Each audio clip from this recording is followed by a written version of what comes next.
Okay. Well, as people kind of drip into the webinar, we'll get started since it's 8:02. Thank you everyone for coming. If you just got here, everyone's popping where they're from in the chat. We would love to hear where you're from. If you're joining us for the first time at our Indie Book Social, welcome. And if you have come before and you're coming back, welcome back. We're so happy to see all of you. This is the Indie Book Social. Sometimes we call it the Super Friends Indie Book Social. It's 6 independent Canadian publishers who come together to chat books and to thank you, all of our bookseller and librarian friends, for all of your support of our authors and our titles. We really couldn't get our books out into the world without you, so thank you so much. I'm Emily Furco. I work at ECW Press, which is an indie press based in Toronto. If you've been around since the beginning, you may remember me. I haven't been at the last few events, so I'm really thrilled to be back hosting this evening. Thank you for having me. We keep bringing this event to you virtually. As much as we would like to be with you physically, we've loved how virtually we can have people from literally across North America. It's so awesome to see in the chat how we have people from Vancouver and San Diego and New Jersey and Thunder Bay. So it's really awesome to have you all here. A quick housekeeping note, once everyone's kind of finished putting where they're from in the chat, Chloe is going to pop a link to an ARC request form in the chat. You can open that up, keep it open on your screen. As you hear about the books, check off the ones that interest you, submit that at the end, and one of the teammates here is going to get in touch with you with the books that you requested. So I'm going to have everyone introduce themselves kind of to get going. We're going to have everyone give their name, where their publishing house is, its claim to fame, maybe a book or two that the folks may know you by. And then, of course, we have to have an icebreaker question every time. I thought perhaps we could talk about which movie we wish had won Best Picture at the Oscars. I know I for sure didn't want it to be Oppenheimer. I wanted it to be Barbie, as you could tell from my glasses. It's a perfect epic film. So tell us what you think should have won Best Picture at the Oscars, and if you have an opinion, you can tell us in the chat as well. But how about we start with Christina? Christina, you're muted. I got it. Thank you. Hi, everyone. I'm Christina. I'm representing Groundwood Books tonight, the children's imprint of House of Anansi Press. You may recognize my name since I have run the tech for Indie Social for about the last year, and now I'm finally breaking out on my own and talking to you guys about a few titles today. Groundwood Books, as I mentioned, is the children's imprint of House of Anansi. You might recognize us for titles like The Breadwinner. We also have Jillian Tamaki and Mariko Tamaki. So we've got, sorry, I blinked on a title there. We got They Say Blue by Jillian Tamaki. We also have Laura Dean Keeps Breaking Up With Me. We do graphic novels, we do children's books, nonfiction, fiction of all kinds, and I can't wait to talk to you guys tonight about it. And I actually disagree with Emily because I wanted Oppenheimer to win Best Picture. Oppenheimer was one of my favorite movies last year, but I do have a controversial take, which is that May December should have been nominated for Best Picture, period. Okay, I like it. Everyone has to weigh in their hot take now. Thank you, Christina. Thank you. Let's stick with Anansi and have Jessie tell us who she is. Hi, everyone. I'm Jessie Glibbery, Blibbery if we're cool. I'm the sales director at House of Anansi Press. We were founded in 1967, so we've been publishing books for over 50 years. We are the originating publishers of Zoe Whittle, Katharina Vermette, Tanya Talaga, other cool writers like that. So we love to give people a start and a voice and see where they go from there. I think that Drop Dead Fred should have been nominated, but it came out in the 90s and it wasn't nominated, which is a real shame. It's a real shame. Well, thanks, Boo, Jessie. boo at One day. Hi, Bailey. Tell us who you are. Hi, My name is Bailey, and I'm the digital marketing associate at Annick Press. So anytime you interact with us on social media, I'm probably the other person on the other end of the screen. Annick Press is an independent children's book publisher based in Toronto, and we were founded in 1975. We publish lots of kid books and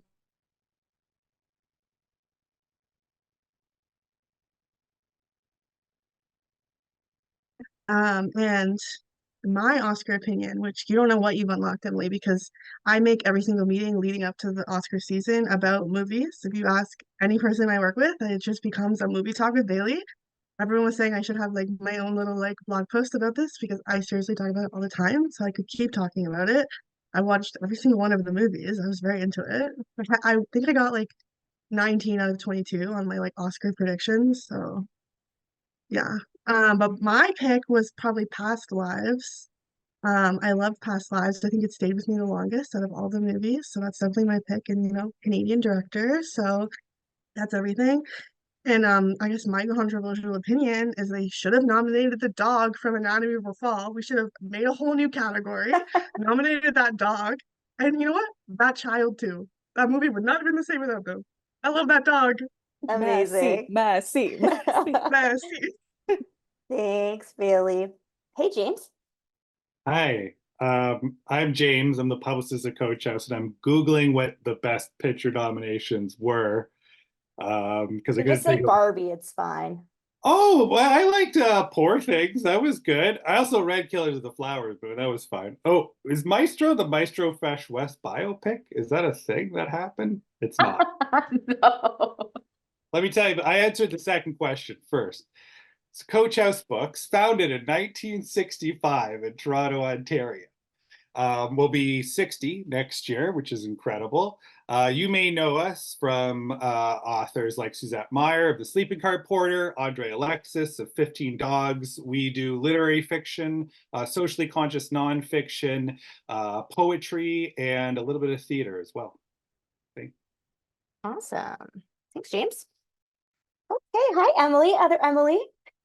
Hi, yes, I am. Biblioasis is actually 40% Emily's. So I am Emily the third. I wish that was an exaggeration. You're probably used to seeing my lovely colleague Emily Mernon at these socials, but I am the sales director at Biblioasis, and we are an independent literary press that was founded in 1998. So I think we're Gen Z. And we do literary fiction. We're really well known for our translations. We have a fabulous international translation series. We're right now on number 67, I do believe.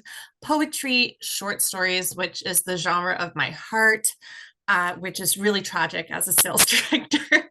Absolutely. And nonfiction as well. You might know us from some of our more recent books, Ducks Newburyport by Lucy Ellman, and our Canadian friends probably know us best right now because our book, The Future by Catherine LaRue, just won Canada Reads, which is a really big deal in Canada. And I also thought Messy the dog needed some kind of Oscar acknowledgement. I didn't see all the movies, but I did think Sandra Hüller, who was in Anatomy of a Fall and The Zone of Interest, she needed to go home with something as well. Thank you, Emily. And Justice for Messy. we'll round out our intros with Elham from ECW. Hi everyone, my name is Elham. I'm the trade marketing lead at ECW. We are 50 years old this year. Don't ask me what year that translates to. I hate math. But in those 50 years, we've done over 1,000 books. Our claim to fame is that Publishers Weekly called us one of the most diversified publishers in North America. We have something for absolutely everyone, and that includes like fiction, nonfiction, poetry, and more books on professional wrestling than you ever thought possible. My opinion on the Oscars, if I had to pick a best picture, it's just Barbie is the only one that I saw that I remember, so I would say that. But my controversial take is that a few years ago, cracked.com did this great video where they argued that the best picture should be backdated 5 years, because usually the movie that wins like doesn't matter at all. Everyone forgets about it years later. And so if I had to pick based on that logic, my best picture it would be Cocaine Bear, because that's the only movie that anyone's going to care about in 2029. Thank you. Okay, so we've talked film. We're at 8:12. We've got to jump into books. So keep an eye on the chat. Chloe's popped those links to the ARC request form in there. And we're going to get going. So first up, I want to talk to you guys about nonfiction. I have challenged myself this spring to read 10 pages of a nonfiction book a day because I realized I don't read enough nonfiction. So I want to know, because I'm coming to the end of the one I'm currently reading, what would you recommend that I read next for my nonfiction pile?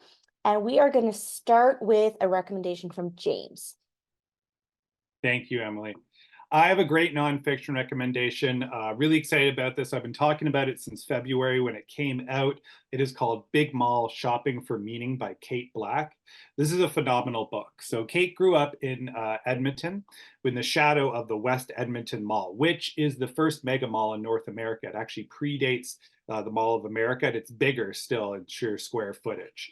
So it's a lot about Kate's experience as a nervous Baptist kid going to birthday parties at the mall, wishing she could be one of the cool kids, a history of the West Edmonton Mall, including the roller coaster that's inside there, and a history of the animals that have been kept in there as well.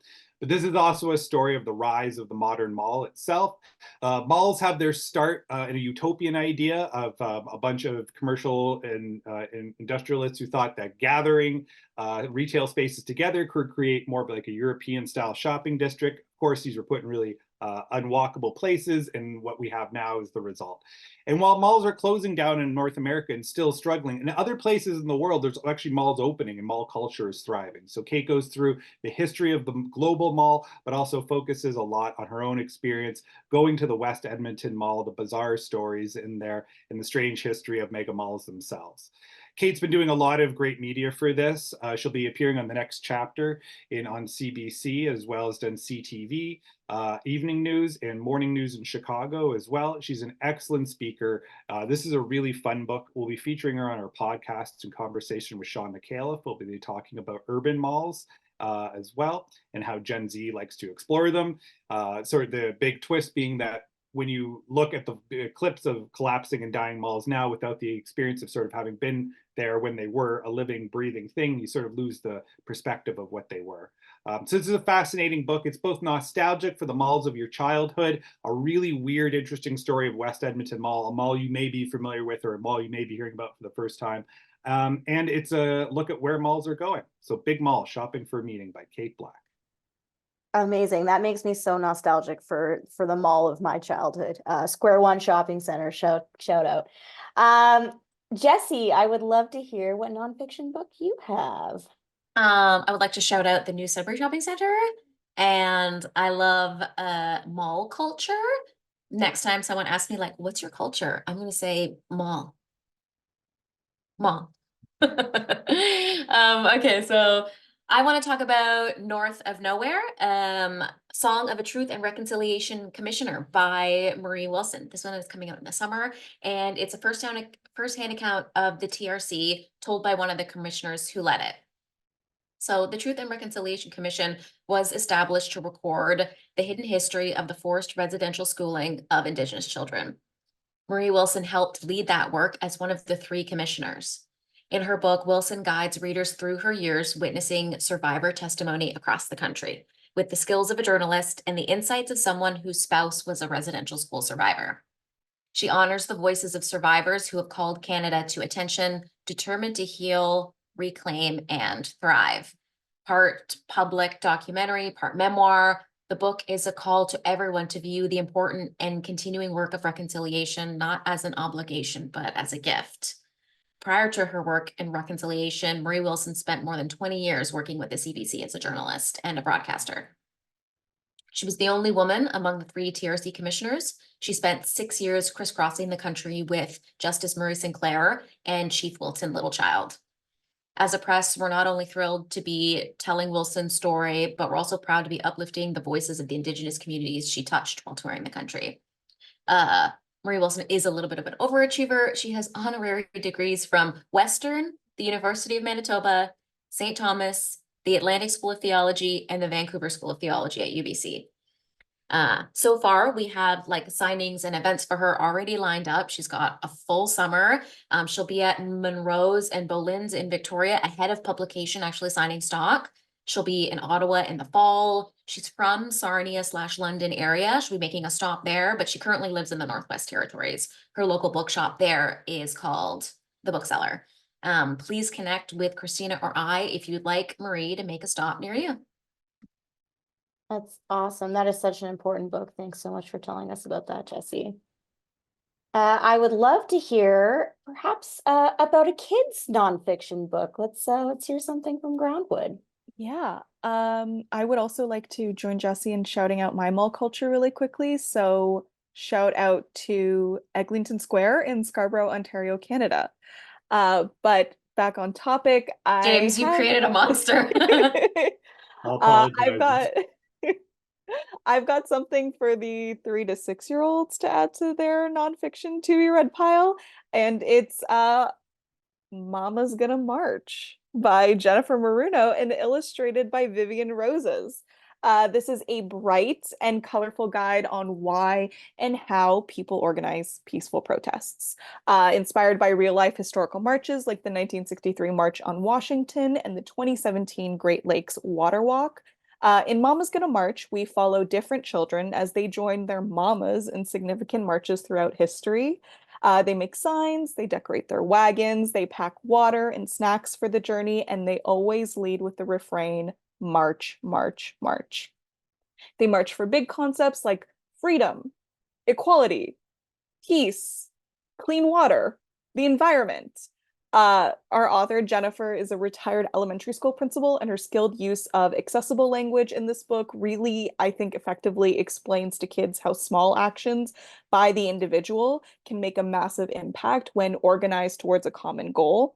I really love the bright earthy tones of Vivian Rose's illustrations. I love the green color. They're round and they're soft and they're very inviting to a young reader looking to get into more nonfiction. There's 2 nonfiction spreads in the back matter of this book. The first goes into more detail behind the how and why of protesting, like what makes a march? Why make a sign? Why do people sing? Why do people chant? The second spread provides more historical info on the marches that inspired this book, like the aforementioned March on Washington and the Water Walk, as well as the 1978 March for the Equal Rights Amendment, the anti-Iraq War protests in 2003, and the 2019 global climate strike. This is a powerful and vividly illustrated book on the power of community action from the viewpoint of a child. It is a must-read for the aspiring Autumn Peltiers and Greta Thunbergs of our world. It's Mama's Gonna March, and it is out August 6th. I love it. I feel like I would get through my 10 pages really fast, but I can buy this for a child in my life. This is, it's an amazing book. That's awesome. Thank you so much. No worries. Emily, can you tell me about a nonfiction book? I can. This is tonally, I have to say, very different from Mama's Gotta March.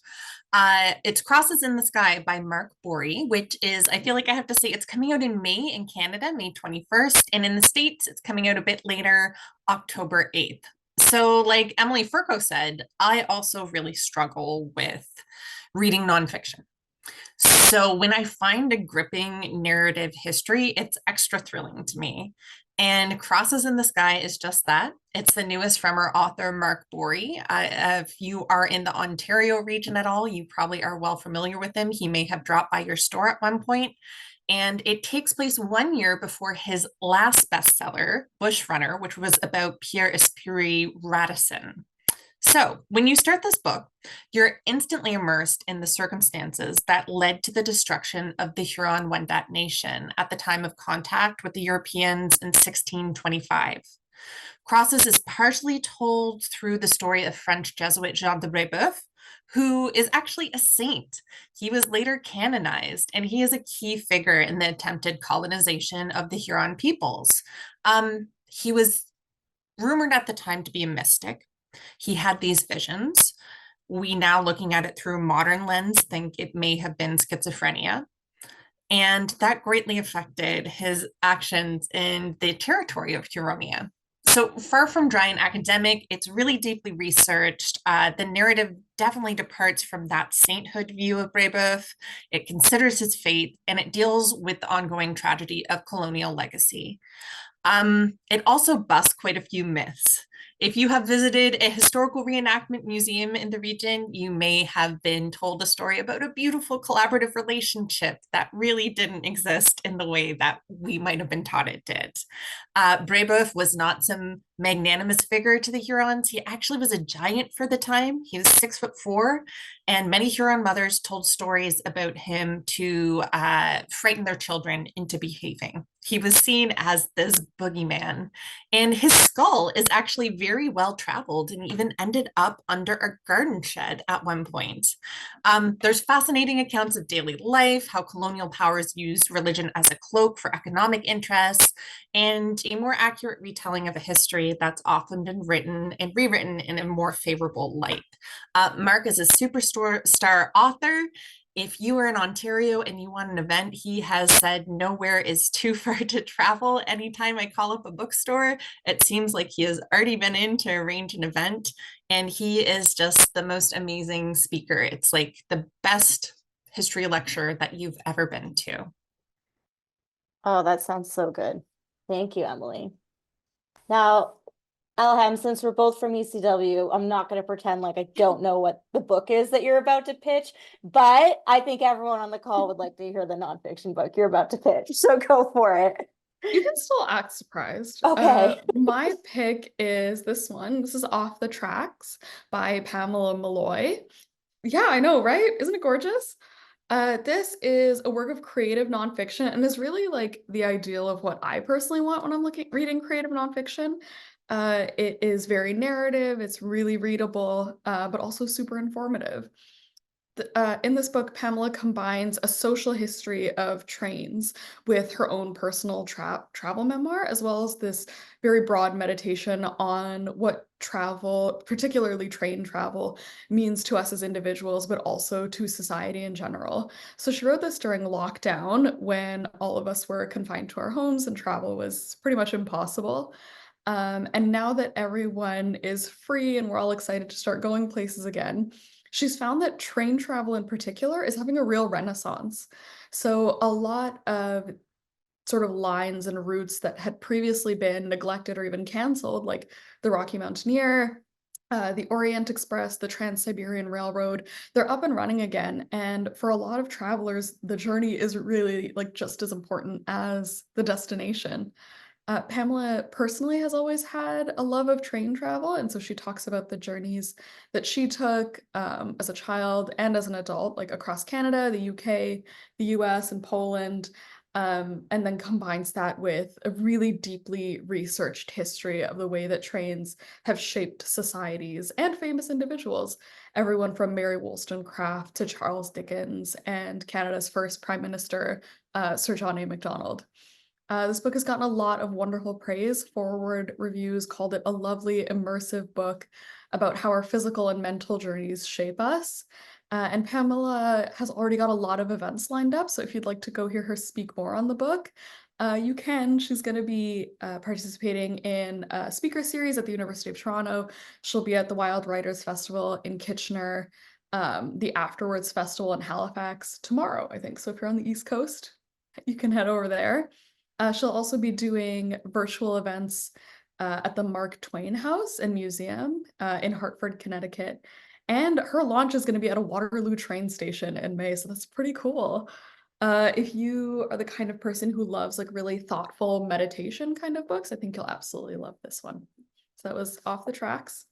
And again, that's my pick. I learned from Off the Tracks that the part on the front of a train is called a cow catcher, which I didn't know. Thank you, Elham. So last time I did this event, I had 3 nephews, and now I have 5 nephews. So I need so many kids' book recommendations. I cannot keep up with the speed that my siblings are popping these kids out. So I need book recommendations for kids. I particularly am always looking for stuff that, like the grandparents haven't found yet. So I'm very excited to hear from Groundwood and Annick about stuff that's coming out that I can get before the grandparents get it, so that I'm the cool aunt. So Annick, Bailey, can you tell me what I should get for my nephews for their next birthday? Yeah, of course. So the book I've chosen to showcase for this question is What If Bedtime Didn't Exist by Francine Cunningham and illustrated by Matthias Ball. In this picture book, we follow two siblings through their day as they let their imaginations run wild. This joyful story is about all the possibilities a what if can conjure up. What if the monsters in your closet wanted to be your friend? What if all the dinosaurs were shrunk to be teeny tiny when the comet hit the Earth? What if bedtime didn't exist and we could imagine anything we wanted? This story places an urban indigenous family at the heart of a fun and fantastical celebration of daydreaming, adventure, and play, all while living in the city. The tenderness and care in this intergenerational home is seen through relationships with all members in the family. It is really lovely to have a book with indigenous characters experiencing immense joy and happiness. The lyrical storytelling throughout makes it the perfect picture book to use for read alouds, and even though the title has bedtime in it, it's definitely the perfect story to read at any time of day. And of course, these vibrant illustrations are so gorgeous. They really bring the book to life and you can definitely see the imagination running wild. I literally want to like wallpaper my room in them. They're so gorgeous. I want to stare at them all day, every day. I wish I could do that. And I think Emily, you could pick this up. You could pick this up at our office if you want, or your local indie maybe. I don't know, but we share office now, so yeah, that's all for me. Amazing. I love the idea of just saying to a kid, what if bedtime didn't exist? And then leaving the Yeah. parents to answer that question. Bye. Good luck with that one. Thank you, Bailey. This is adorable. I love it. Um, how about Christina from Groundwood? Yeah, well, at Groundwood, we are really excited to have Nancy Vo back on our list for spring 2024. Nancy's last title with us, fall 2022's Boobies, was nominated for a Silver Birch Express Award, and now Nancy is back with the third book in the Crow Stories picture book series, The Runaway. Set in the mid 1800s American West. We're gonna get serious. A young boy's mother dies of cholera. With no reason to stay, he sets off, fearless and resourceful, in search of his sister Annie, who Crow Stories readers will recognize as the protagonist in the last book in this series, The Ranger. After spending some time in noisy towns, the woodlands, and a settlement camp, the two siblings are finally reunited and find a home again together. The stark nature of the illustrations and the muted colors really bring the American Western setting of this book to life. It looks dusty. It looks Western. It's Oregon Trail vibes. Nancy uses pen and watercolor to create these illustrations. And my favorite detail, sorry, if you could just click back to the last slide. My favorite detail, and I don't know if it's super visible, is her use of newspaper clippings, which are stamped and blended into her watercolor paintings of the landscapes of the world of the Runaway. I think that it gives the illustrations in this book such an enigmatic texture, and I find it really beautiful. I think the art in this book is fearless in the way that our nameless boy protagonist is fearless. I really, really like the idea of like the great Wild West story for kids. This is a story that aches. It's mysterious, it is uncompromising, and yet it is not without hope. Well, this is the final book in the Crow Stories trilogy. The Runaway can also be read as a standalone, and I think Nancy Vo, in general, is such a fantastic, evocative author of children's books and illustrator, and there's such a wide range of illustration styles across the work she's published with Groundwood. We are really proud to have her on our list again this year, and it is perfect timing because cowboys are in. Nancy is based in Vancouver, British Columbia, but for any Toronto locals in the Indie Social chat, she will be at TCAF at Bay 11th and 12th, and we'll be doing a signing at our booth. And I'm sure that she will be open to visiting places in Toronto. If you're interested, or in BC, reach out to us and we'll see what we can do. Thank you. Amazing. Oh, these illustrations are just gorgeous. They are That's so beautiful. I love it. It looks dusty. It looks Wild Yes, West. it does. Thank you for sharing that with us. And I think we now actually have a video from a Groundwood author that we're going to show. So we are going to pop that on the screen. Hi, I'm Uma Krishnaswamy, author of Book Uncle and Me, in which the protagonist, Yasmin, wants to read a book every day for the rest of her life. Only, what is she supposed to do when the lending library she gets her books from is about to close? This character and premise grew into a book about three friends creating positive change in their community. I hadn't planned on writing a sequel, but a couple of years ago, during a library presentation, a child in the audience, maybe grade 3, asked, "Is there going to be a second book?" "I don't know," I said. "Should there be?" But then I started to think I could do that. So now we have a sequel, Birds on the Brain, where Rini's the main character and the three friends turn into environmental activists. A third book is in the works. The way I see it, children don't vote, but they do have voices. The series is a tribute to the minds and voices of young readers. Thanks for providing that, Christina. So that was Uma Krishnaswamy. Is that how you say her last name? Krishnaswamy. Krishnaswamy. For Birds on the Brain, I think it's coming out in August. So everyone can look out for that book, second in the trilogy. Okay, so we're gonna get back to getting everyone talking about upcoming books now. So we're gonna talk about summer books. We always like to talk about summer books in our spring indie book social. We can feel the summer in the air as every couple of days we get some really nice sunshine. Today was not that day in Toronto, but we hope for tomorrow. So I would love it if everyone could kind of give their recommendation for a book to read by the pool or in the heat this summer. We'll start with Emily at Biblioasis, and we will also keep our eye on the time. Okay, so I already confessed that short stories were the genre of my heart, and I also think they're the perfect summer read. So my proposal for my summer read pick is Hello Horse by Richard Kelly Kemick, which is coming out in August. I mean, summer and short stories go hand in hand. A story is the perfect length for a cocktail on a patio. You get to inhabit a whole world before the ice melts in your drink.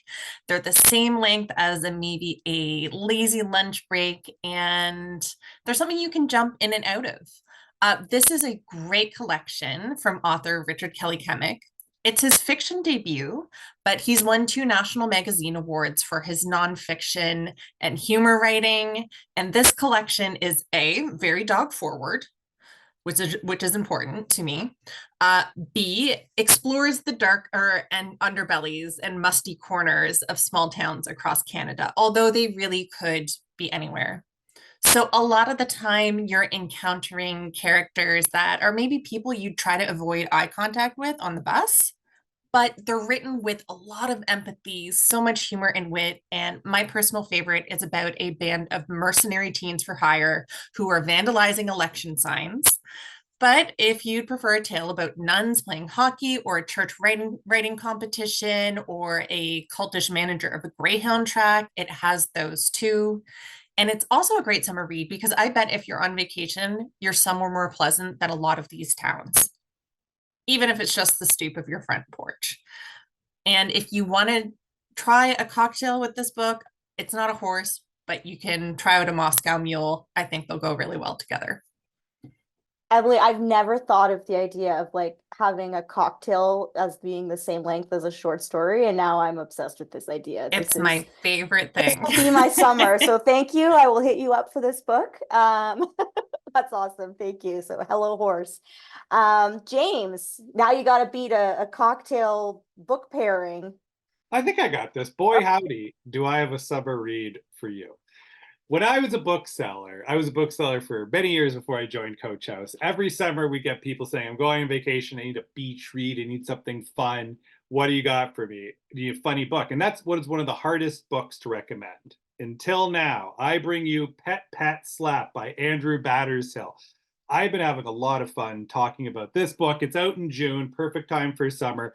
This is a very funny book. So it's about a guy named Pillow. He's an aging boxer. He's a pretty boy boxer. So his style is to wear his opponent down by mugging to the audience and wearing him out. And then he goes in for the final rounds. But he's getting old. He's in with the mob. He has one fight left in him. He's supposed to be training for his fight, but he's very distracted because he's also a new vegetarian and animal rights activist. And because he's a rich guy, he owns a bunch of exotic animals. So the book opens and he's spooning his favorite sloth, Jersey Joe, for the last time before he gives him away to an animal rescue. Most of his animals he's given away, but he still has one shark, which is on the cover here, Rigoberto, which is a giant aquarium in his living room, just listlessly going around very sadly, and he feels horrible about it. He's also very excited, or very distracted, I should say, because, wait for it, his roommate is Sherlock Holmes. Sherlock has just faked his own death and moved into Pillow's mansion, where he is just as listless as Rigoberto, wandering around all day with nothing to do. The most fun he ever has is when Pillow loses his car keys, and at least he has something to look for. He's supposed to be making performance-enhancing drugs for Pillow. He's not doing it. Then, one day, Rigoberto is stolen, just disappears from this aquarium, and Sherlock could not be happier. He thinks this is connected to some underworld stuff, very shady, and he's bringing Pillow along for the ride.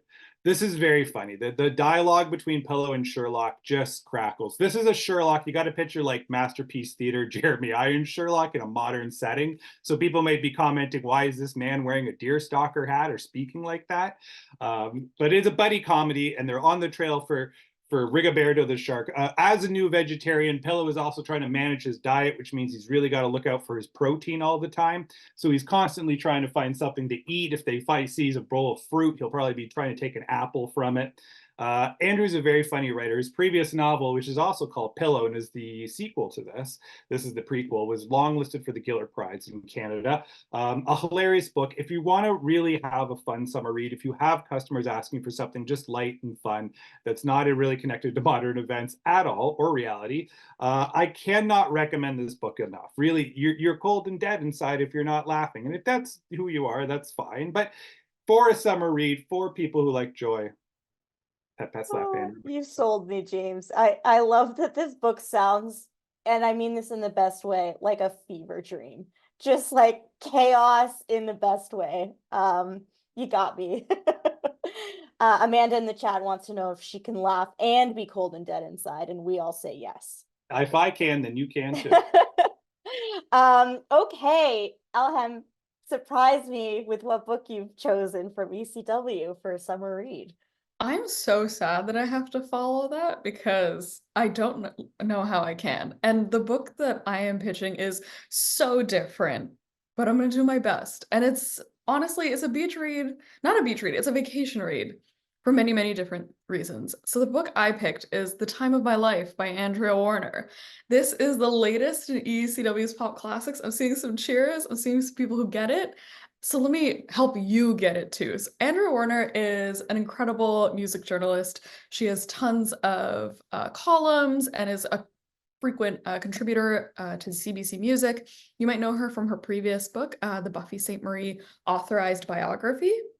And so in The Time of My Life, she's making the argument that Dirty Dancing, the summer romance classic, is not just a romance with a killer soundtrack. It is a political Trojan horse that is really about classism, feminism, and reproductive rights. And all of those things make it as relevant to today as it was in 1987. So Andrea unpacks all of these layers while also exploring her own beginnings as a young feminist. So she looks at the impact that the film had on her feminist education, as well as its enduring legacy. So Dirty Dancing, like I said, it's an absolute summer classic, which just makes this book perfect. And I would highly recommend that you watch the movie, read the book, and then watch the movie again to see if maybe you notice some different things. But like just to kind of cheat and slide a few recommendations, and I would say that the whole Pop Classic series, absolutely perfect for summer, because like why carry The Covenant of Water or some other giant hardcover in your luggage when you can fit like all 12 Pop Classics in your carry-on all at the same time. They're also great for like reading by the beach or on the plane, and like the topics I think are great conversation starters. Like if I saw someone reading this on a plane, or like why Nicolas Cage is a national treasure, I'd want to talk to them about it. So if you want to make some airplane friends, or maybe, I don't know, have a summer romance of your own, I'd highly recommend you take The Time of My Life and every single other pop classic with you on vacation. That's my pitch. I love it. My personal favorite pop classic is the one about The Bachelor, my favorite television show of all time. But Time of My Life is great. I love that. I love that one. You know what? I don't know if anyone else has this experience, but like, I don't think I've ever seen Dirty Dancing from start to finish. I've seen it on television in like fits and starts back when people watched movies on TV. So it would be such an interesting experience to kind of read the book and then watch the movie from start to finish. Thank you, Aham. That was great. Let's get a summer read for kids. I feel like when we talk about summer reads, we are always thinking about what we adults are going to read, but kids like to read in the summer too. They're off of school. So Bailey, give us a pick for a kid. Of course. And I just want to say, I think Dirty Dancing is on Netflix. So, like, do that right after this. I love Dirty Dancing. I should have worn my t-shirt that has, like, the lake scene in Dirty Dancing on it. I should have, like, revealed to that under this cardigan, but next time it's fine. But my summer read is for kids. So, the book I want to recommend for summer reading is Teddy versus the Fuzzy Doom, written by and illustrated by Braden Hallett. This book is the first one in a brand new horror comedy series, middle grade series that follows a boy named Teddy alongside a little crew of misfits as they untangle the mysteries of the rainy town of Ravensborough. And I think it's the perfect summer book for like the reluctant reader. I always tell my coworkers that like I feel like this is the book like my brother would read, and he hates reading. So like if you have someone who just doesn't like to read in your life and you're like you need to read a book over the summer, like this is the one. It'll definitely keep any reader hooked with the balance of illustrations and text throughout. So there's like fun little illustrations throughout to keep everybody hooked. So in Teddy versus the Fuzzy Doom, Teddy starts a new school, which is hard enough for an anxious kid like himself, but Ravensborough Elementary seems just a little bit unsettling. First, there's like the zombie-like kids and teachers with their vacant stares and echoey voices. And then there's the hamsters. So many hamsters with their scrappy little claws and beady eyes. And wait, can those hamsters talk? So Teddy must face his old fears, making friends, and the new ones, evil hamsters, in this frightening, fast-paced, and hilarious and heartfelt debut novel. It's seriously funny, and the story features meaningful representation of a main character with anxiety, without suggesting that he needs to like overcome it or solve his anxiety. And book 2 is coming out in the fall, and then book 3 is in the works as well. And there's a free educator guide available on our website to assist with using this book in the classroom or the library or in any way at all with some fun activities. So definitely pick this one up. Teddy versus the Fuzzy Doom. Awesome. Thank you, Bailey. And last but certainly not least, Jessie, do you have a summer read for us? I do. I am going to talk about However Far Away by Rashinder S. Pal. It comes out on August 6th. This is a family saga about love, loss, and acceptance set against the backdrop of a Sikh wedding. So on the morning of his nephew's wedding, Devinder Gill is certain that the delicate balance of his life will not be upset. He's married to Kuldeep, and together they have 2 young children in Vancouver's Kitsilano neighborhood. But Dev also has a secret. He's having an affair with his first love, an Irish-Canadian woman named Emily Rice, who's recently returned to Canada after 9 years abroad. Today, both of these women are going to be at the wedding. As the day progresses through the traditional Sikh marriage rituals, the circumstances that led to this very unfortunate situation are revealed. It's a modern story about family secrets, painful compromises, and the promises that we end up breaking. After publishing 2 books of critically acclaimed poetry in the late 90s and early 2000s, Pal took a 14-year hiatus from writing. But now he's back with his first work of fiction. Technically this is a debut. Music plays a central role in the book as the key dramatic moments are set against a soundtrack of new wave hits. The novel takes its title from The Cure's love song. We're planning to include a playlist at the back of the book highlighting all of the great music. At its core, the book is a love story and will appeal to readers with an interest in Canlit, in music, in contemporary fiction. This is for Gen Z. I mean, Gen X. Gen Z. I mean, Gen X. And although the novel unfolds around a Sikh wedding, it's a universal story about love and family. Perfect for summer. Amazing. All of us Gen Xers out here just wanting to be Gen Z. I know. It was like a Freudian slip because it's just all I desire. Thank you. Thanks everyone for your summer picks. So I have a couple more questions. We've got 13 minutes and I believe in you. The next question, we're putting up your favorite cover of the season. Let's give it in, a sentence or less. Why is this your favorite cover? What's the book about? And then we'll move it along to the next question. So I think we have a slideshow. And as your cover comes up, go for it. I'm not going to call you out. You know your books. So I'm going to start, and I will do my best to keep this short because I've done a whole essay about how much I love this cover. So this was incredibly difficult. ECW has some amazing covers this season, and so I kind of cheated, and actually all of the books that I mentioned today were finalists for my favorite cover pick, but I could only pick one, and so I decided on The Call Is Coming From Inside the House, because this is not just an incredible cover and a fantastic painting that I truly want on my wall. It's the perfect marriage between cover art and text. So the painting is called The 90s Called, and it's by a Philadelphia-based artist named Sarah Detweiler. And initially, like, you see a ghost and you see the title and you think, oh, this is about horror, and it is. This is a book of essays that looks at the author Alison McCowart's experiences as a woman, as a queer person, as a mother through the lens of 80s and 90s pop culture that she loved, particularly horror. But then you look a little bit deeper and you find out that's actually not a ghost. It is a Victorian hidden mother. The hidden mother was a trend in early photography where if women wanted to take a picture of their baby, they would drape themselves in a piece of cloth and all you would see were their hands holding the baby on their lap. It's incredibly creepy. Definitely Google it. And so what the artist is exploring in her work, like it says on her website, she wants to explore like women, themes of motherhood, nostalgia, and human connection. And that's really everything that Alison is trying to do in her work as well. These are intimate and funny essays.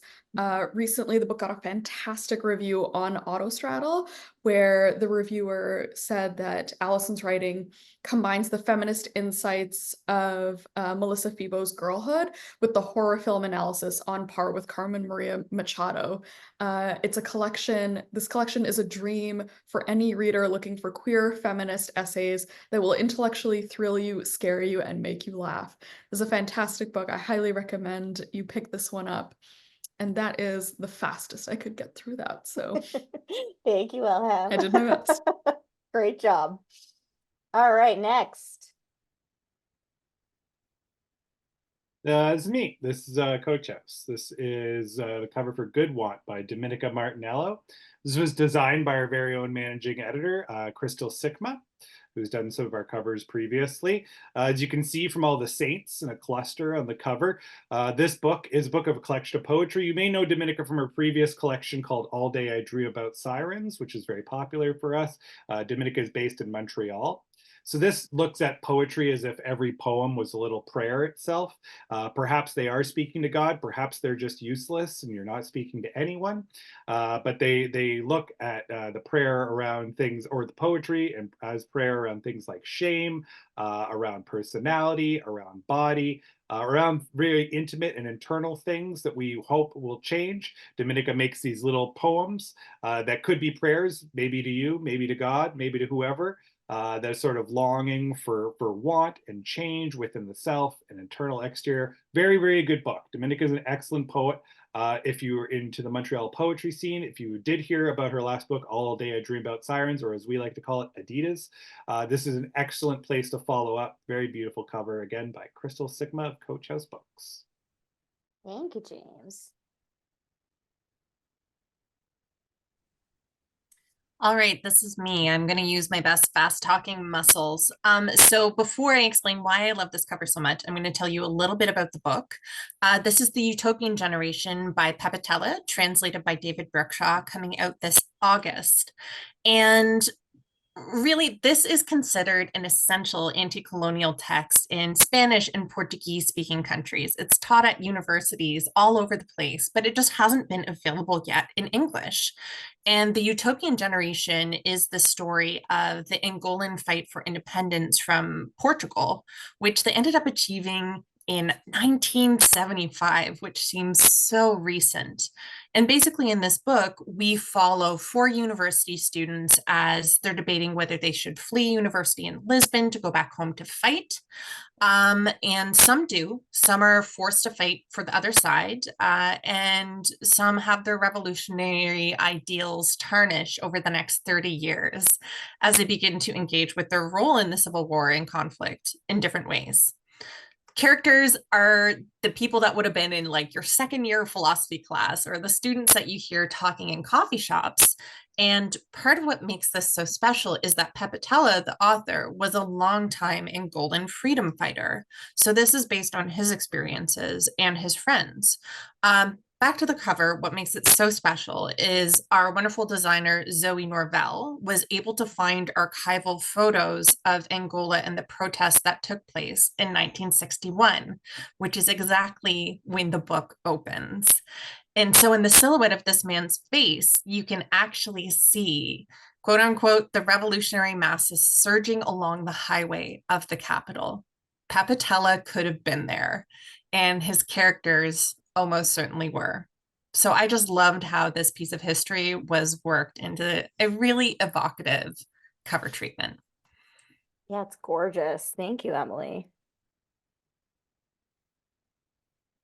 Hi, so this is Peacocks of Instagram by Deepa Rajagopalan. This was designed by our designer Lucia Kim. There was actually a bunch of options we had to choose from, and I had a different favorite, but all of the Gen Zers in the office like this one better, and so my millennial butt was laughed out of the room. This is like really evocative of the fun and playful nature of the collection. It's a collection of 14 stories about the experiences of diasporic Indians. And the first story is about a young girl who works at the title story is about a young woman who works at a coffee shop and is really lacking connection and is feeling really lonely. But she wears these really fun peacock accessories that she documents on social media. And she starts to get this like incredible online following. And that's a place where she's able to build community. Deepa is having her launch on May 18th and what is it called? Society Clubhouse. It's in Toronto, and Another Story is the bookseller. Jesse, now you're gonna have to do a blog of showcasing all the options and the one that you liked, and then everyone can vote. Yeah. And thank you for targeting the Gen Zers of your workplace, Jesse. All right, we'll move on. We'll move on. It's me. Hi. My favorite cover is from The Outsmarters by Deborah Ellis. Deb Ellis is legendary and needs no introduction, but you might recognize her from the Breadwinner series, or in the middle grade world, the Step or Sit short story collections. The Outsmarters is a middle grade novel about Kate. She is spunky, outspoken, endearing, and yet troubled. She's 12 years old, and she's been dealt a crappy hand in life. She holds on to a lot of anger and trauma from her time living with her mom, who was an addict with a string of abusive boyfriends. 4 years ago, Kate's mom dumped her off at her grandmother's house. Kate's gran runs a junk shop. Gran is strict, tough, and not particularly well liked by anyone, including Kate. Kate dreams that one day her mom will come back for her, and she knows that they'll need money for a fresh start.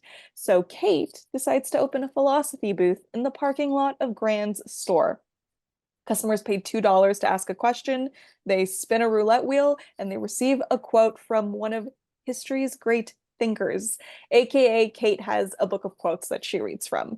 As Kate helps customers decipher their quotes, she discovers a few things about herself. And she learns that adults have a lot of problems and secrets of their own, including Gran. Kate and her grandmother have a lot of shared anger and sadness that leads to conflict, but they learn how to communicate with each other by the end. The title, Outsmarters, refers to Kate and Gran, two characters who are great at using their brains, but not so great at accessing their underlying feelings. let's talk about this cover. It was illustrated by Byron Eggenschweiler, who, fun fact, is also the illustrator of one of my favorite Groundwood graphic novels, Operatic. I think that this cover really captures the frustration that Kate often feels in her life. So she's covered in shadow in the foreground. The background is the brightly lit junk shop shed and the roulette wheel. You know, it represents her enlightenment, if you will. Those are the things that lead her to a place of better understanding of herself and others. Not to get too analytical. From a stylistic standpoint, it also weirdly reminds me of The Outsiders, both the book and the movie. I have no rhyme or reason for this. I think it's the cuff jeans that Kate is wearing on the cover and the fact that she looks really, really tough, leaning against that tree.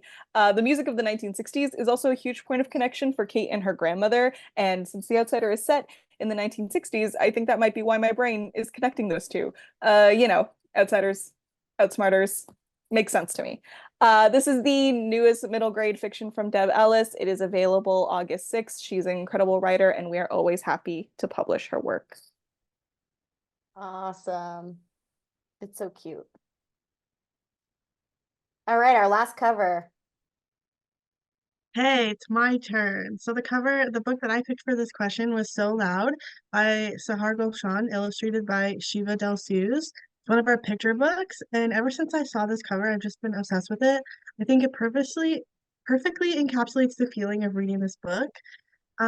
This book explores the power of finding your voice. We follow Rudy, who loves to talk, sing, and jump and shout, but there's just one problem. The adults in her life are always telling her that she's just so loud.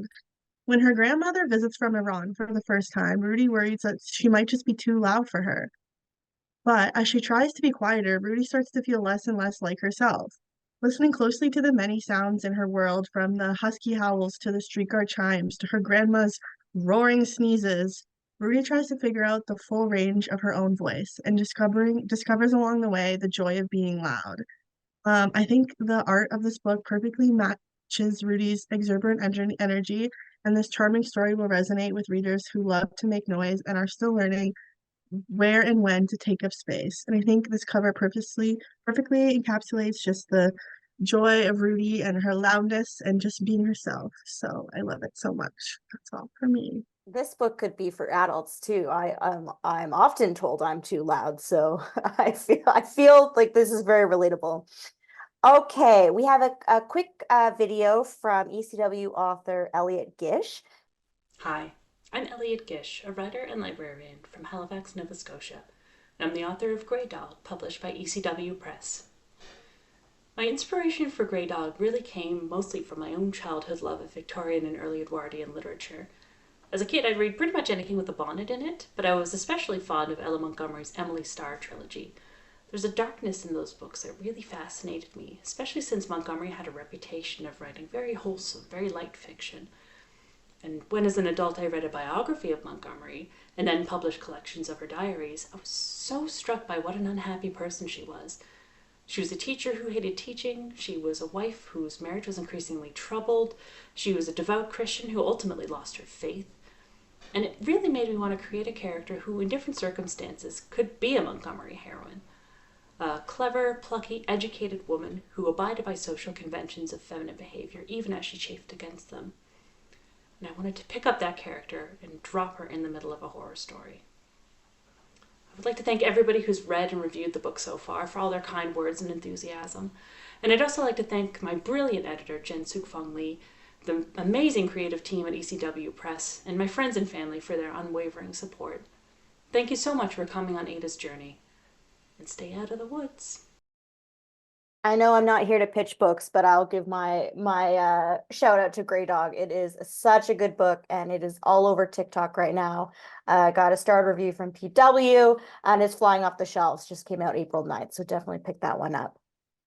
We are conscious of the time that it's 9 o'clock. Understand that people might need to pop out. No worries. We are recording this. We're going to send the recording. If you have time, we're going to stick around and do one more book each. But again, no shade to you if you got to run. We did say it was going to be done at 9. So the last question that we're going to cover today, I want to talk about emotions a little bit. I think a lot of the time books are a way to kind of engage with emotions in a non-scary way or in a safe way. And it's something that I'm really interested in when it comes to reading. So I would love to know if you were going to pick a book from your upcoming list that stirs up the most emotions in a reader, what would you pick? And it can be any emotion. It can be happy or sad or grouchy or angry. Go anywhere. And we can start with Jessie. Okay, I want to talk about Kiss the Undertow by Marie-Hélène La Rochelle. This is Black Swan, but set in a pool instead of a stage. A book that is dark and disorientating and gross, but also beautiful and heart-wrenching. The narrator is a nameless university student and competitive swimmer. Her days revolve around the pool, training, water, chlorine. Her hair is burned from the chemicals, her nails soft and cracked, her body starving. In the water, her body is in peak form. Out of the water, she is struggling and desperate for the attention of her coach. The mental and physical toll her sport takes on her body is expressed through spare but impactful language. The writing is physical and visceral. When a select group of swimmers is chosen to travel to France to compete, tragedy strikes on their last day. They go to the beach for a swim in the ocean, and the narrator and her friend are caught in a riptide. She is rescued, but her friend is not. It's almost body horror, but doesn't cross the line into being truly gross. It walks that line to show you the sacrifices our narrator makes, the sacrifices her body makes. There's piss and blood and vomit, hair in the drain. Our publisher loves this book. She says it's spooky and unsettling. The author was perhaps sort of unsurprisingly a competitive swimmer herself. Comparative titles would be other stream of consciousness novels and books about female rage and unreliable narrators. This book originally came out in French. We translate it into English. That sounds so good. I'm in for that. Okay, James, let's feel some emotion. I got a good feels book for everyone. Indian Winter by Qasim Ali. This will be coming out next month. If you don't know Qasim, you should. He is of Indian descent, raised in the UK, born in the UK, raised in Canada, now lives in the United States where he teaches at the University of California. He has written novels, children's books, A Choose Your Own Adventure. He's most well known for his poetry. His selected poetry was recently published by Wesleyan in the United States and Ice House in Canada. Indian Winter is an auto fiction about someone kind of like Qasim. He's in a relationship that's ending. It's not going so well. His partner and him are supposed to travel to India to visit Qasim's family, or the guy like Qasim. And at the last minute, he decides, no, I'm going to go by myself. The book is a beautiful and very evocative portrait of India. I think Rachel Cusk in terms of a travel log. It is about what it's like to travel in India, the sights, the sounds, the smells, the food, the people, the affection, everything around, the colors. So Qasim goes to India. He's a yoga teacher in real life and obviously a writer. So he's doing some writing festivals. He's going to yoga retreats. And then he meets up with his family. His family does not, he's queer and it does not go well at all. He's actually kept hostage at a certain point and has to flee using friends' help. But then he calls his partner back home, who comes in a moment's notice to help him. It becomes very romantic after that. His partner has never been to India and is very enamored by it. There's a lot after the fact of what it's like to be a queer person in India. From then on, it's a very light, fun book that ends in a very erotic threesome. No spoilers, I won't tell you how we get there, but there is some lovely group sex towards the end. You're very tastefully done. This is a great book. It's another really nice beach read. It's a fantastic travel book. If you have people asking for good travel books, highly recommend this. Like I said, it's somewhere between the travel books of Rachel Cusk and the erotic work of Anais Nin. Very beautiful work. Indian Winter by Qasim Ali. James, there's always something in your pitches that gets me. I love, don't worry, it's a very tasteful sex scene near the end. That's great. I just don't want anyone to worry about it. I wasn't worried. It's all good. Thank you, James. Annick Bailey. So the book that I've chosen that makes me feel all the feels is Age 16 by Rosanna Fung, which is our upcoming YA graphic novel from the acclaimed author of Living with Viola. This book touches on the universal struggles we all face when we're 16. The emotions this book makes me feel range from like nostalgia to maybe like the bittersweet feeling of growing up and discovering new things about yourself and your family. I don't know if that's an emotion, but I'm saying it is. This book is a multi-generational story set in different timelines and places, focusing on the story of Roz and her mother and her grandmother, all while they're 16 years old, and each woman faces issues that are unique but also incredibly universal. Rosanna uses a limited color palette to evoke the different locations throughout the story, which partners beautifully with the writing. For each woman, there is an important focus on self-expression and agency through creativity. Her fun and emotive style shows how things can be passed on, but also how these cycles can be broken in a way that's appropriate for this age group. Roz's storyline takes place during the 2000s, so it's great like Y2K vibes, which is definitely where that nostalgia comes in.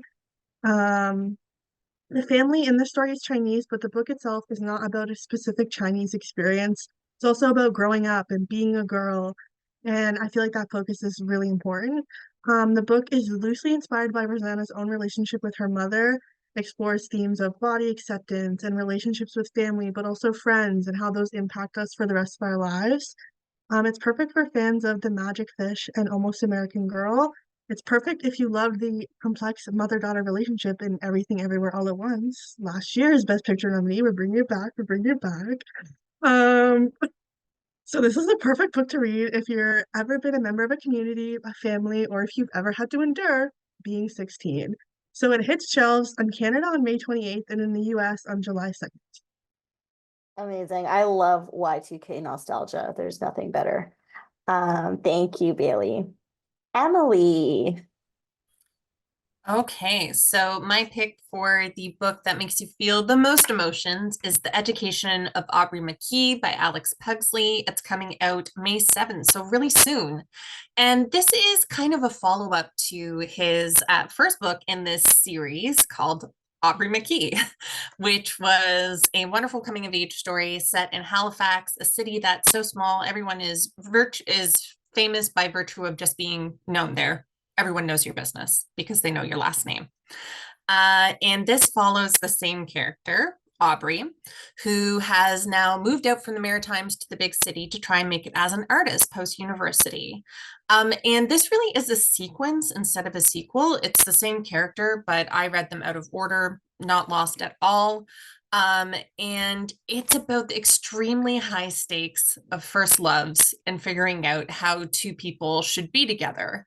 And each McKee book is about this character, Aubrey, who's kind of peripheral to his own story. He's an observer on the fringes, and this is set in Toronto at the end of the 80s, early 90s. So Aubrey falls in love with this enigmatic and questionably talented poet named Gudrun. And they fall into this all-consuming relationship, which if you're on therapy TikTok or, just in therapy, brings to mind the word limerence. They are absolutely obsessive about one another and totally infatuated. They both try to make it as artists, but what happens when one party is arguably a lot better than the other at living and working as an artist? It's a really playful book too. The dialogue and banter is super snappy and fun. You're going to have flashbacks to any bad art and theater parties you may have been to. There's some legendary bad theater parties in this. That kid in your poli-sci class who affected a British accent for some reason, he's there. The need to eat at free catered events as much as possible, and how all-consuming that first relationship can be. There's all sorts of nostalgic cultural and landmarks in this, and mixtapes too, and actually some very legit recipes. It truly has everything. But the number one thing this book will make you feel is very relieved to not be 20 anymore. Oh, I feel that hard. As much as I want to be Gen Z, I never want to be young again. Thank you, Emily. That sounds fabulous. Let's hear about one more kids book today from Groundwood. Yes. Complex Emotions are the name of the game in our new YA novel, Go Home by Terry Farish and Loken Sharma. It's set in a nameless working class neighborhood in New Hampshire. Go Home is the story of two teenagers, Olive, a white 16-year-old girl grappling with the recent overdose death of her older brother, Chris, and Samir, a 16-year-old Bhutanese refugee from Nepal. Olive has lived her entire life in the same small town. She is deeply in love with her boyfriend Gabe and dreams of building a future with him on his family farm. Her new neighbor, Samir, spent much of his childhood living in a Bhutanese refugee camp. Now in the United States, Samir has the responsibility of helping to look after his grandfather and younger family members, helping his family to navigate the bureaucracy of opening a new business in a new language, all while holding down a job at the local cafe and keeping good grades in school. As summer vacation begins, Samir and Olive's blossoming friendship is continually disrupted by Gabe, who begins to relentlessly bully Samir because of his status as an immigrant. Gabe blames immigrants for the many difficulties in his life, including his father's unemployment and alcoholism and the epidemic of opioid addiction that claimed the life of Olive's brother. As Gabe's bullying escalates into increasingly dangerous territory, Olive finds herself torn between the love she feels for her boyfriend and her growing admiration for her new friend and his family, and eventually she's forced to take a stand. Told in alternating narratives, Olive and Samir grapple with the complexities of grief, anger, and love. There is never just one emotion at play here. Olive's deep love and loyalty to Gabe prevents her from seeing his racist inclinations and radicalization for far too long. Samir is deeply distressed by the racist bullying that he experiences, but he feels as though he can't fight back without fearing that he'll jeopardize everything that his family has worked to achieve in their new home. All these complex emotions center around the concept of home. Is home a place? Is home a feeling? What does it mean to be homesick for the places you once lived? What does it mean to be homesick for how things once were? Written in partnership by Terry Farish, an American white woman, and debut author Loken Sharma, who is a Nepali Bhutanese immigrant to the US, this is a timely story with a lot of nuances about immigration, prejudice, and belonging. It is definitely one to get the brain thinking and feeling. Thank you so much, Christina. Thank you. And I'll say, like with all the other Groundwood titles I mentioned today, this is out on August 6th. And you said it's YA. Is there like 14 and up or? I would say 13 to 18. 13 to 18. Awesome. Thank you. And we are going to have one last book tonight. Elham from ECW, take us home. And I'm going to make it worth it. So the book that I wanted to talk about is a great one to end on because it's already out. And it also ties in really beautifully with Go Home. This is What's Not Mine by Nora Dector. This was my second choice, like a real close runner-up for a favorite cover. It's absolutely gorgeous. This is a tragic comedy by award-winning author Nora Dector. Her 2019 YA novel, How Far We Go and How Fast, won the Kobo Emerging Writers Prize. And so this is her adult debut, and it is an adult story, but it follows a 16-year-old girl named Bria who is suffering through the toughest summer of her life so far. She lives in a small town in Manitoba, and the town Beauchamp is absolutely plagued by forest fires, swarms of insects, bears have been wandering into town, and fentanyl has infiltrated the drug stream. Her own drug-dealing dad is on the run, and his girlfriend has overdosed. Her mother was a drug addict, and so now Bria finds herself all alone. But she does live with her aunt and her best friend, Ains. And so she's trying to make the best of it as the summer progresses. She works at the Burger Shack. She hangs out with her cousins, but she's also got like a really tough sort of secret life. She's trying to find comfort and control in really toxic ways with a much older man in a really bad relationship. And slowly, as the book goes on, you start to realize that the thing that she's turning to for comfort is the thing that she really should hate the most. What's Not Mine looks at family, addiction, and intergenerational trauma, which are really heavy subjects, but at the same time, it's actually a really funny, darkly hilarious, and poignant, uplifting coming-of-age story. If you love Miriam Toews or Heather O'Neill, you will absolutely love this book. Nora is such a beautiful writer, and like the way she writes the setting, it's so atmospheric. Like you can feel the heat, you can smell the smoke. And the voice that she gives Bria as a character really comes through so powerfully.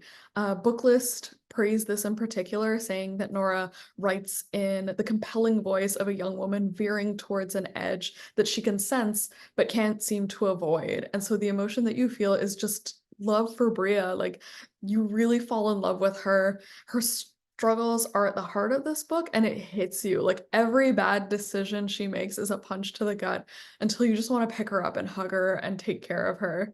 So if you want something that's character driven and really emotionally heavy, but still kind of hilarious, I highly recommend you pick up What's Not Mine, which is already out, like I said. Thank you so much, Elham. That was a great one to end on. Thank you to everyone for all of your amazing pitches tonight. You guys did great. And really, thank you to the stars of the show, all of you booksellers and librarians in the audience who stuck with us Thanks for till coming. 9:17. Thank Thank you so much for you. coming. You guys make our jobs so much easier, and we appreciate you so much. We are going to send the recording out and a short survey. We would love if you could fill it out so that we can make this event even better next time. And we will hopefully talk to you soon. Good night, everyone.